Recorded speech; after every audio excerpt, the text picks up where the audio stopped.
Hi friends, ഒരു വാക്ക്, ഒരൊറ്റ വാക്ക്, അതാണ് സോറി. ഈ വാക്ക് എത്ര തവണ നമ്മൾ കേട്ടിരിക്കുന്നു.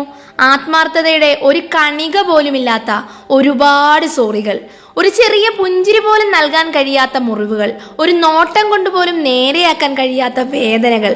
അങ്ങനെയുള്ള മുറിവുകൾക്ക് മരുന്നാണോ ഈ സോറി? ചിന്തിക്കുക.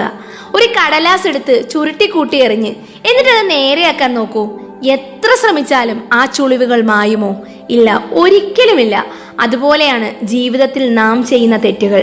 സോറി പറഞ്ഞാൽ ആ ചുളിവുകൾ മാഞ്ഞു പോകുമെന്ന് ആരെങ്കിലും കരുതുന്നുണ്ടെങ്കിൽ അതൊരു വെറും മിഥ്യാധാരണയാണ്. ഒരു ഗ്ലാസ് താഴെ വീണ് പൊട്ടിയാൽ സോറി പറഞ്ഞാൽ അത് പഴയ ഗ്ലാസ് ആകുമോ? ഇല്ല. ഓരോ ചില്ലും ഓരോ കഷ്ണങ്ങളായി ചിതറിത്തെറിക്കും. ഓരോ മനുഷ്യബന്ധങ്ങളും അങ്ങനെയാണ്. നാം പറയുന്ന ഓരോ വാക്കും ചെയ്യുന്ന ഓരോ പ്രവൃത്തിയും ആ ഗ്ലാസ്സിലെ ഓരോ വിള്ളലുകളാണ്.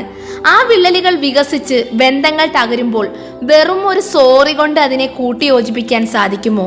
ഒരിക്കലുമില്ല. നമ്മുടെ സമൂഹം ക്ഷമിക്കൂ എന്ന് പഠിപ്പിക്കുന്നു, പക്ഷേ അത് തിരുത്താനും ആവർത്തിക്കാതിരിക്കാനുമുള്ള ധൈര്യമാണ് നമുക്ക് വേണ്ടത്. സോറി പറഞ്ഞ് താൽക്കാലികമായ ഒരു പ്രശ്നം അവസാനിപ്പിക്കുന്നതിന് പകരം ആവർത്തിച്ച് തെറ്റുകൾ ചെയ്യാതിരിക്കാൻ നമ്മൾ ശ്രദ്ധിക്കണം. ഒരു സോറി പറയാൻ എളുപ്പമാണ്, പക്ഷേ ആ തെറ്റ് ആവർത്തിക്കാതിരിക്കാൻ മനസ്സിന് ശക്തി ഉണ്ടാവണം. ഓരോ തെറ്റും ഓരോ ഓർമ്മപ്പെടുത്തലാണ്. അത് നമ്മുടെ ശക്തിയാണ്. സോറി എന്ന് പറയുന്നതിന് പകരം ഇതൊരു പാഠമാണ്. ഇനി ഇത് ആവർത്തിക്കില്ല എന്ന് സ്വയം പ്രതിജ്ഞ എടുക്കുക. അതാണ് യഥാർത്ഥ ധൈര്യം, അതാണ് യഥാർത്ഥ വിജയം.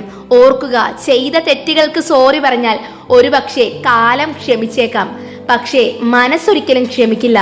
നമ്മുടെ ജീവിതം ആ ചുളിവുകൾ നിറഞ്ഞ കടലാസ് പോലെ ആകാതിരിക്കട്ടെ. ഇത് നിങ്ങൾക്ക് ആർക്കെങ്കിലും പ്രചോദനമായിട്ടുണ്ടെങ്കിൽ ലൈക്കും ഷെയറും ചെയ്യുക. താങ്ക്